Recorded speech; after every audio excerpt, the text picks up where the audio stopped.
नमस्कार दर्शकों, मैं हूं आपके साथ इशिका यादव। आप देख रहे हैं अभय न्यूज का 14 सितंबर बुधवार दोपहर का बुलेटिन। तो चलिए देखते हैं शहर की कुछ खास खबरें।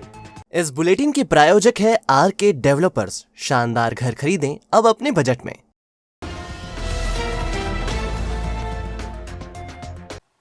बरसते पानी में बुधवार को महापौर मुकेश चटवाल और एमआईसी के सदस्य स्मार्ट सिटी के काम देखने निकले। इनमें सबसे महत्वपूर्ण टाटा का सीवरेज प्रोजेक्ट था। महापौर ने अपने दौरे की शुरुआत गऊघाट से की। यहां से टाटा सीवरेज प्रोजेक्ट को बाईपास कर रही है। यहां से होते हुए महापौर नरसी घाट पर पहुंचे और अफसरों से पूरे काम की जानकारी ली। बड़े पुल के पास से निकलकर काल भैरव तक गए महापौर ने काम की क्वालिटी और पूर्णता पर बात की। एमआईसी सदस्य एवं जल कार्य समिति प्रभारी शिवेंद्र तिवारी ने भी योजना की जानकारी ली। सर, उसमें जो एक 35 ml के वहाँ ट्रीटमेंट प्लांट है, ऑलरेडी काम कर रहा है, उसको हम जाते जाते मानसून शहर को जमकर भिगो रहा है। जुलाई अगस्त में झमाझम बारिश के बाद सितंबर भी तरबतर हो रहा है। पिछले 4 दिनों से कभी हल्की तो कभी तेज बारिश हो रही है, जिससे मौसम में भी ठंडक घुल गई है। मंगलवार देर रात भी बादल झूम कर बरसे। बारिश का ये दौर बुधवार अल सुबह तक जारी रहा। शहर और आसपास हो रही लगातार बारिश से शिप्रा भी उफान पर आ गई। राम घाट पर बने छोटे मंदिर और छोटा पुल डूब गया। मौसम विभाग ने आगामी 2 दिनों तक बारिश की संभावना जताई है। दरअसल बंगाल की खाड़ी के ऊपर बने कम दबाव के क्षेत्र से शहर और उसके आसपास लगातार बारिश हो रही है।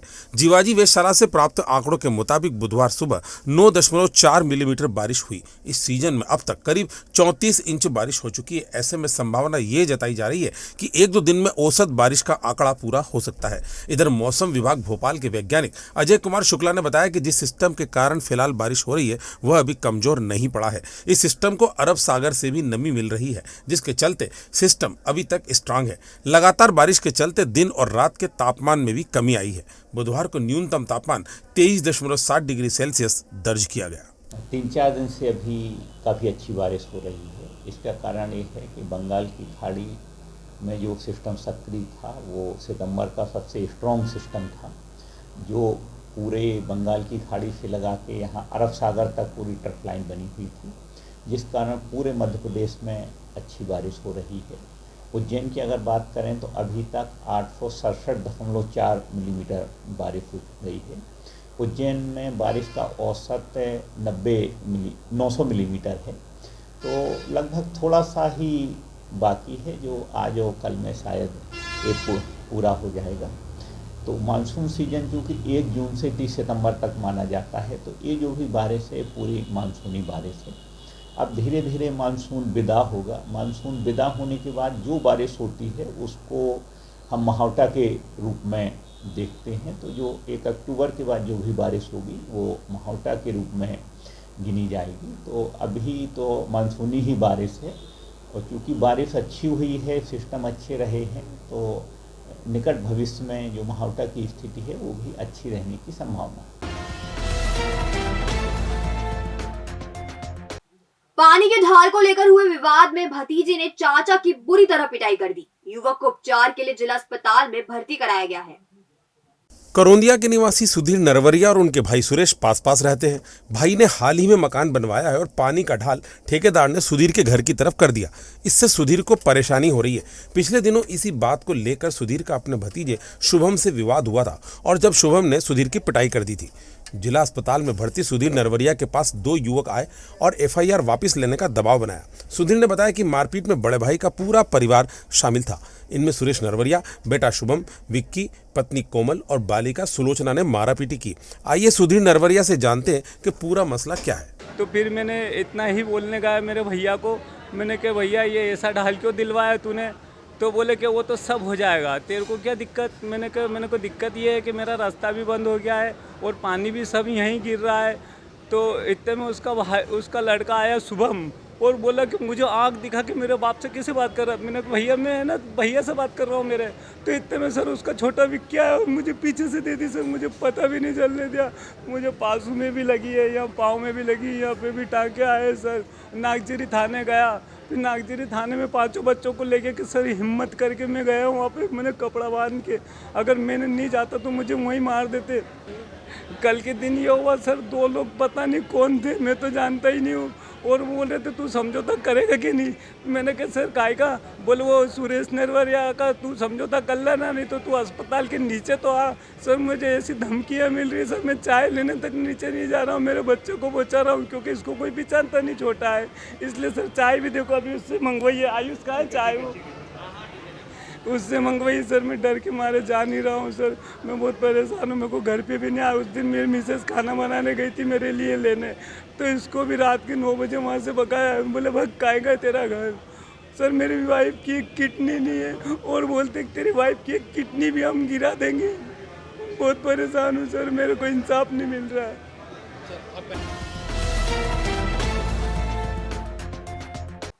हामूखेड़ी में साले के विवाद में एक युवक ने जीजा की पिटाई कर दी। सिर पर पाइप लगने से युवक गंभीर घायल हो गया है, उसे उपचार के लिए अस्पताल में भर्ती कराया गया है। हामुखड़ी टेकरी निवासी महेश पिता रूपा चौहान मजदूरी करता है। कुछ दिन पहले महेश के साले जगदीश का राजू बारिक नामक व्यक्ति से विवाद हो गया था। मंगलवार की दोपहर 2:30 बजे राजू बारिक महेश के घर पहुंचा और उसे जगदीश को समझाने की बात करने लगा। जब महेश ने कहा कि वह उससे ही बात करे तो राजू बारिक ने पाइप से महेश पर बेरहमी से हमला बोल दिया। सिर और हाथ में गंभीर चोट आने पर महेश को उपचार के लिए जिला अस्पताल में भर्ती कराया गया है। घटना के संबंध में महेश ने बताया, सर हामूखड़ी में दुर्घटना हुई, मुजरिम वो लोहे का पाइप लेके आ गया था, उसने शराब पी रखी थी, मैं घर में बैठा हुआ था, मेरे बाहर घसीट निकाल के मारा उसने मेरे को लोहे के। क्या नाम है उसका नाम है राजू बारिक, विजयसन माता टेकरी के सामने ही रहता है। इसके पीछे विवाद हुआ? सर छोटी मोटी लड़ाई थी पहले की, उसने वो पुरानी रंजिश निकालने के लिए मारा है। सर ऐसे ही गाली गुप्ता हो गई थी बस, सर कुछ नहीं करता। कहाँ पे हुई थी ये घटना, कहाँ पे हुई थी? मंदिर के सामने ही, जो हमारा घर है आमने सामने ही घर है। किस जगह घर पे, कहाँ पे? हामूखड़ी।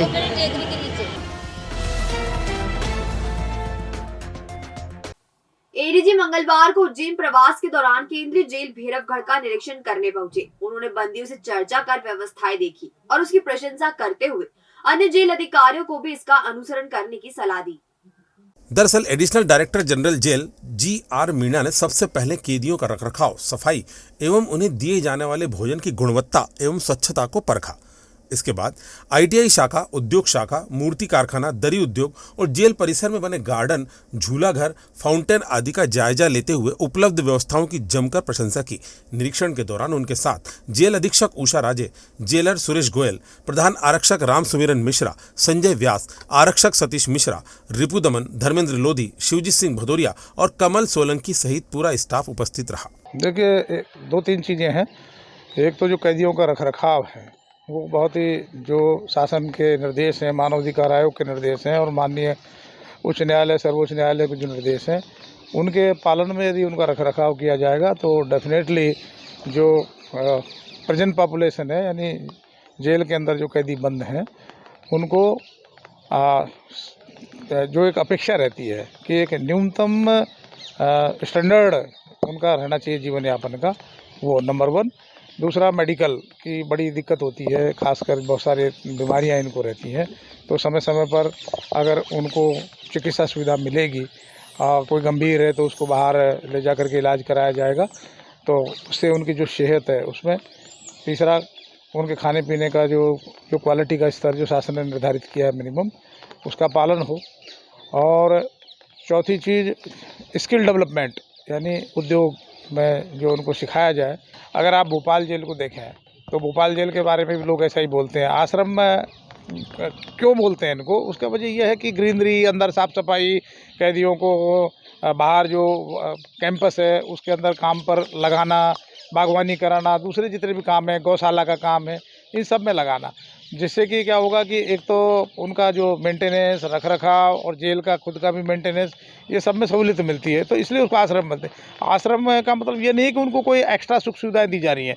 अब जैसे कैंटीन की सुविधाएं हैं, तो कैंटीन की सुविधा पूरे हिंदुस्तान में बहुत सारी स्टेट्स में दी गई है, उसी को मद्देनज़र, ताकि इनका जो न्यूट्रिशन है वो ठीक से हो। नवागांव में बिजली बोर्ड सुधारते समय एक मजदूर को करंट लग गया, मौके पर ही उसकी मौत हो गई।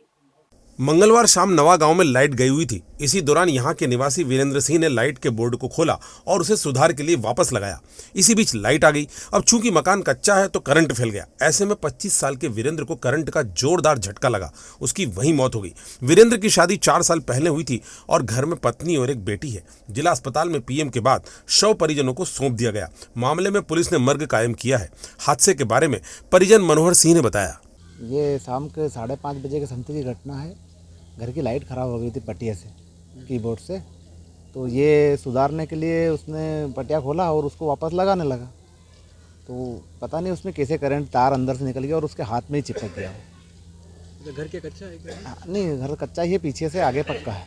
तो पीछे काम कर रहे थे? पीछे नीचे भी कच्चा ही है उसका घर। अच्छा, नाम क्या है? नाम वीरेंद्र सिंह, पिता लक्ष्मण सिंह। कार्तिक मेला ग्राउंड के पास एक कार ने एक बाइक सवार को टक्कर मार दी। हादसे में बाइक सवार बुरी तरह घायल हो गया। उसे उपचार के लिए जिला अस्पताल में भर्ती कराया गया है।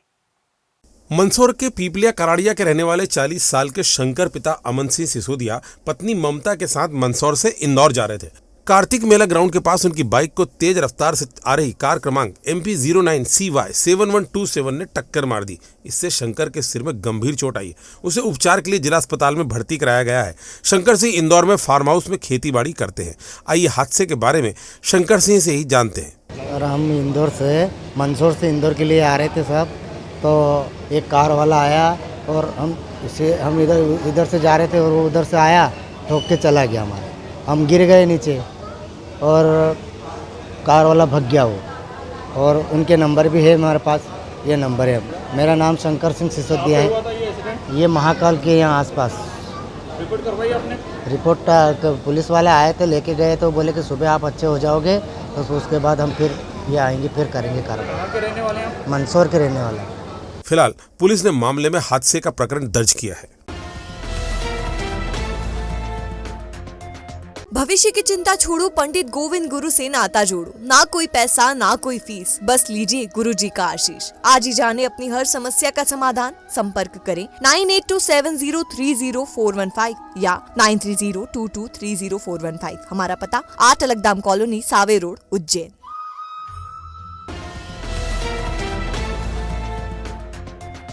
तो आपने देखा हमारा बुलेटिन। ये आपको कैसा लगा, इसका फीडबैक हमें हमारे कमेंट सेक्शन में जरूर दीजिएगा। कल फिर मुलाकात होगी नए बुलेटिन के साथ। नमस्कार।